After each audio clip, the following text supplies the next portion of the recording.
आज हम आपको बिहार कर्मचारी चयन के आयोग के तहत जो इंटर स्तरीय पदों पर नियुक्ति हेतु जो नोटिफिकेशन जारी किया गया, जो कि द्वितीय इंटर स्तरीय संयुक्त प्रतियोगिता परीक्षा के विज्ञापन जारी किया गया है, जो कि विज्ञापन संख्या 2/2023 है।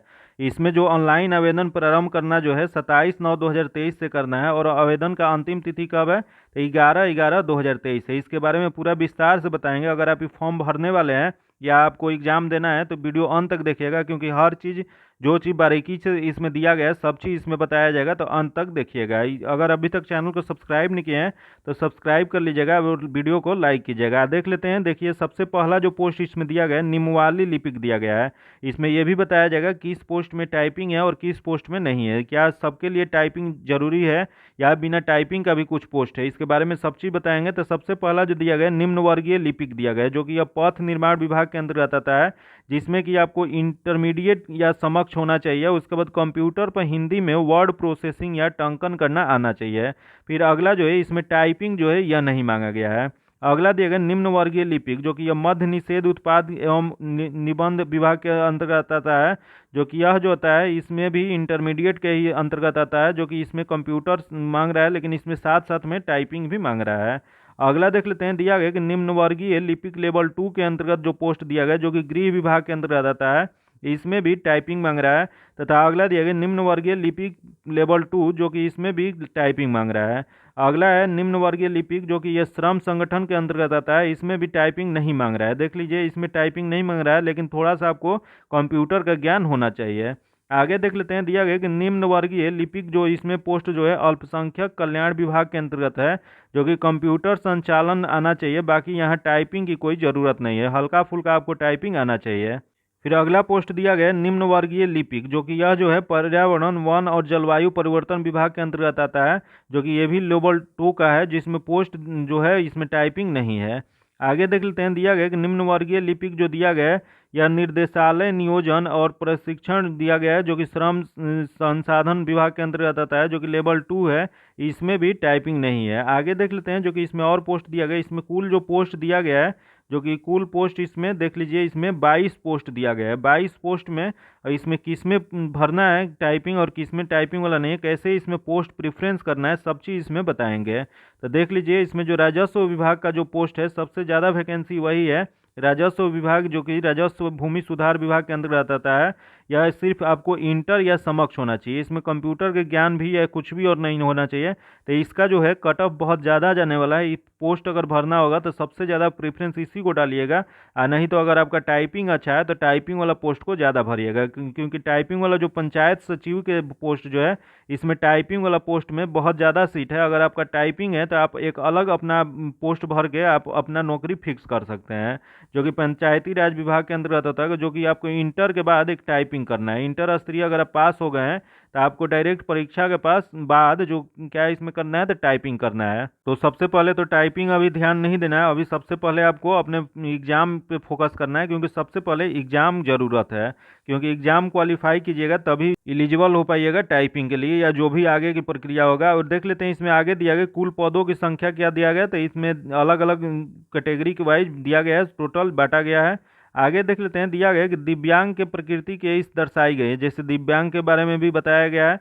फिर आगे देख लेते हैं। जो कि दिया गया है कि न्यूनतम शैक्षणिक योग्यता कितनी होना चाहिए, तो न्यूनतम जो होना चाहिए वो संस्थान से इंटर में उपयुक्त मतलब अभ्यर्थी को मान्यता प्राप्त किसी भी संस्थान से इंटर पास होना चाहिए, या इंटर के समक्ष होना चाहिए, या इंटर पास, दोनों में से कोई भी हो। अगर इंटर इस बार पास करने वाले हैं वो भी भर सकते हैं।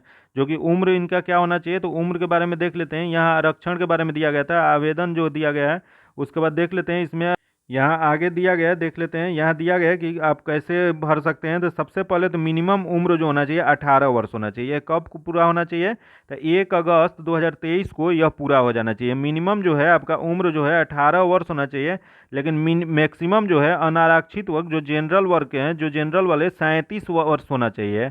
और महिलाएं अगर जनरल की हैं तो वह जो है 40 वर्ष की होना चाहिए, उससे ज़्यादा नहीं भर सकती हैं। मैक्सिमम जो है पुरुष के लिए 37 वर्ष और महिलाओं के लिए 40 वर्ष है। बाकी जो पिछड़ा वर्ग और अन्य पिछड़ा वर्ग या अनुसूचित जाति जनजाति इनके लिए जो छूट दिया जाता है वो अलग से दिया जाएगा, वो सब एलिजिबल हैं। तो इसका उम्र का जो सीमा कब से निर्धारित है याद रखिएगा, 1/8/2023 तक है। आगे देख लेते हैं जो कि दिया गया कि परीक्षा शुल्क का क्या है। तो परीक्षा शुल्क जो है सामान्य वर्ग या पिछड़ा वर्ग के लिए 540 रुपये लगेगा, और अनुसूचित जाति, अनुसूचित जनजाति या बिहार के अस्थायी निवासी के लिए जो क्या है तो 135 रुपया है। और वही सभी श्रेणी के दिव्यांगों के लिए या अनुसूचित जाति जनजाति के सामान्य के लिए 135 रुपया है, तथा सभी श्रेणी के महिलाएं जो कि सिर्फ बिहार के अस्थायी निवासी के लिए कितना है तो 135 रुपया है। याद रखिएगा, यह महिलाओं के लिए 135 रुपया जो है यह सिर्फ बिहार की महिलाओं के हैं, बाहर की जो अदर स्टेट की हैं उनके लिए नहीं है। तथा आगे दिया गया कि बिहार राज्य के बाहर के सभी श्रेणी के अभ्यर्थी जो कि पुरुष या महिलाएं हों उनके क्या होगा, तो उनके लिए 540 रुपया लगेगा। फिर आगे देख लेते हैं कि ऑनलाइन जो फॉर्म भरना है उसका परीक्षा का प्रकृति क्या होगा। तो परीक्षा का प्रकृति जो हो जाएगा वो वास्तविक मतलब ऑब्जेक्टिव हो जाएगा, जो कि ऑब्जेक्टिव जो हो जाएगा, जो कि यहाँ दिया गया कि 40,000 से अधिक अगर आवेदन होता है तो 2 पालियों में परीक्षा होगा, जो कि अनुमान लगा के चलिए कि यहाँ 40,000 से तो मिनिमम फॉर्म ज़्यादा होगा ही, क्योंकि मिनिमम इतना कम फॉर्म नहीं भरा सकता है। तो इस वजह से मान के चलिए कि 2-3 शिफ्ट में इसका एग्जाम होने वाला है, तो उस हिसाब से ही आप लोग तैयारी कीजिए, क्योंकि इतना कम अब फॉर्म नहीं भराता है। देख लेते हैं आगे जो दिया गया कि परीक्षा जो होने वाला है वो कैसे होने वाला है। यह जो होने वाला है प्रारंभिक परीक्षा वास्तविक प्रकृति की मतलब ऑब्जेक्टिव होगा, जो कि प्रारंभिक परीक्षा के मध्य से कोटिवार उपलब्ध रिक्तियों के 5 गुना संख्या के बराबर अभ्यर्थियों का चयन मुख्य परीक्षा के लिए किया जाएगा। पहले इसका पीटी होगा, उसके बाद इसका मेंस होगा। याद रखिएगा, इसमें 2 परीक्षा होने वाला है। आगे देख लेते हैं, दिया गया है कि प्रारंभिक परीक्षा के बारे में दिया गया है, जो कि प्रारंभिक परीक्षा में एक पत्र समान ज्ञान का होगा जिसके निम्न विषय होंगे। इसमें कौन कौन सा विषय होगा, तो इसमें समान अध्ययन का विषय होगा, सामान्य विज्ञान का होगा और गणित का होगा। फिर मानसिक क्षमता का इसका होगा। तो इसमें देख लेती है ये सामान्य अध्ययन जो दिया गया है, सामान्य अध्ययन में स्टेटिकल पास्ट या आर्ट्स वाला जो सब्जेक्ट होता है वो हो गया। उसके बाद यहाँ दिया गया सामान्य विज्ञान, सामान्य विज्ञान जो दिया गया इसमें फिजिक्स, केमिस्ट्री, बायोलॉजी, उसके बाद पर्यावरण पारिस्थितिकी तंत्र जो है वो भी जोड़ा गया। उसके बाद देखिए इसके बाद मैथ जोड़ा गया है। तो यहाँ जो इससे समान अध्ययन से जो क्वेश्चन आने वाला है 50 क्वेश्चन आने वाला है, और सामान्य विज्ञान से 25 क्वेश्चन आने वाला है। याद रखिएगा 75 क्वेश्चन आपके पास होगा, तथा यह गणित से 25 क्वेश्चन आने वाला है। तो ये 75 तो 100 हो गया। उसके बाद रीजनिंग से 50 क्वेश्चन आने वाला है, मतलब जो क्वेश्चन होगा 150 क्वेश्चन आएगा यहाँ पे। याद रखिएगा कितना क्वेश्चन आएगा, तो 150 क्वेश्चन आएगा, जो कि 50 जो क्वेश्चन होगा जीके जीएस का होगा, जो कि मतलब स्टेटिकल पार्ट होगा वो होगा। साइंस का जो हो जाएगा ये 25 क्वेश्चन होगा, मतलब कि 75 क्वेश्चन जो है टोटल जीके जीएस और स्टेटिकल पार्ट ये करंट मिला के 75 क्वेश्चन आने वाला है। इसके बारे में एक एक करके हम बताएंगे कौन सब्जेक्ट से क्या चैप्टर दिया गया है। इसका क्लास भी लाने वाले हैं, जो कि मेरे ईडू हम सफर ऐप पे क्लास इसका चलेगा। आप उसके लिए इंस्टॉल कीजिएगा, डायरेक्ट प्ले स्टोर से आप इंस्टॉल कीजिएगा। प्ले स्टोर पे जाके सर्च कीजिए ईडू हम सफर, जो कि मेरा यूट्यूब चैनल का नाम है ईडू हम सफर, उसको सर्च कीजिए। वहाँ से आपको मेरे प्ले स्टोर निकल जाएगा, वहाँ से आप डाउनलोड करके वहाँ जो बैच होगा उसको परचेज कर सकते हैं, या मेरे चैनल को सब्सक्राइब कीजिएगा, वहाँ इसका अपडेट दिया जाएगा कब कैसे कौन सा बैच आएगा। तो देख लेते हैं सिलेबस क्या होगा। तो सिलेबस जो है यहाँ प्रारंभिक परीक्षा सिलेबस निम्न प्रकार के होगा। कौन कौन सा होगा, तो खंड क में समान अध्ययन दिया गया है। समान अध्ययन में जो प्रश्न होगा वह सबसे पहले देख लिए आसपास के वातावरण के सामान्य जानकारी, मतलब पर्यावरण के बारे में या वातावरण क्या है उसके बारे में जानकारी आपको होना चाहिए, उससे क्वेश्चन होगा। फिर ये इसका अर्थ ये नहीं हुआ कि आपके घर के अगल बगल क्या है, पूरा आप भारत के परिप्रेक्ष्य में देखिएगा या पूरा विश्व के परिप्रेक्ष्य में भी पड़ोसी जो राज्य है उसमें क्या घटित हो रहा है उससे करंट का क्वेश्चन बन सकता है। फिर आगे दिया गया कि उसकी योग्यता की जांच करना होगा तथा वर्तमान घटनाओं के दिन प्रतिदिन की घटनाओं को सूक्ष्म जानकारी रखने किसी शिक्षित व्यक्ति अपेक्षा की जाती है, जो कि बिहार और बिहार के इसके पड़ोसी राज्य से संबंधित और विश्व विशेष रूप से प्रश्न पूछे जा सकते हैं। फिर समसामयिक विषय कौन सा है, तो इसमें दिया गया कि वैज्ञानिक प्रगति, राष्ट्रीय अंतर्राष्ट्रीय पुरस्कार और भारतीय भाषाएं, पुस्तक, लिपि, राजधानी, मुद्रा, खेल खिलाड़ी, महत्वपूर्ण घटना जो है यह समसामयिक मतलब करंट में यह सब क्वेश्चन होगा। तथा आगे दिया गया भारत और उसके पड़ोसी देश के बारे में जो क्वेश्चन होगा, जो हिस्ट्री पॉलिटी से क्वेश्चन होगा, ज्योग्राफी से क्वेश्चन होगा। ज्योग्राफी में यहाँ भारत का भूगोल दिया गया, लेकिन भारत का भूगोल से क्वेश्चन नहीं रहेगा। भारत के भूगोल के साथ साथ विश्व के भूगोल से भी क्वेश्चन रहता है, क्योंकि विश्व के भूगोल में भी जैसे कॉस्मोलॉजी, जैसे ब्रह्मांड के बारे में या फिर उसके बाद अंतर्राष्ट्रीय जल संधि के बारे में, इस सब के बारे में क्वेश्चन पूछ देता है। तो इस वजह से विश्व भूगोल भी पढ़ना कंपलसरी है। आगे देख लेते हैं जो कि दिया गया कि समान विज्ञान और गणित के बारे में दिया गया, जो कि इससे जो दिया गया कि मैट्रिक स्तर के निम्न विषय से प्रश्न पूछे जा सकते हैं। यहाँ जो दिया गया है कि मैट्रिक स्तर के जितने भी सब्जेक्ट है, वो मैथ्स का जो भी चैप्टर है वो आपको कंप्लीट होना चाहिए, क्योंकि उससे क्वेश्चन पूछा जा सकता है। फिर आगे दिए गए समान विज्ञान। समान विज्ञान में भौतिक शास्त्र दिया गया, रसायन शास्त्र दिया गया और जीव विज्ञान दिया गया और भूगोल दिया गया। देखिए यहाँ विज्ञान में भी भूगोल को ऐड किया है, मतलब कुछ फिजिक्स में जो भूगोल के टॉपिक पढ़ा जाता है उससे भी क्वेश्चन पूछेगा।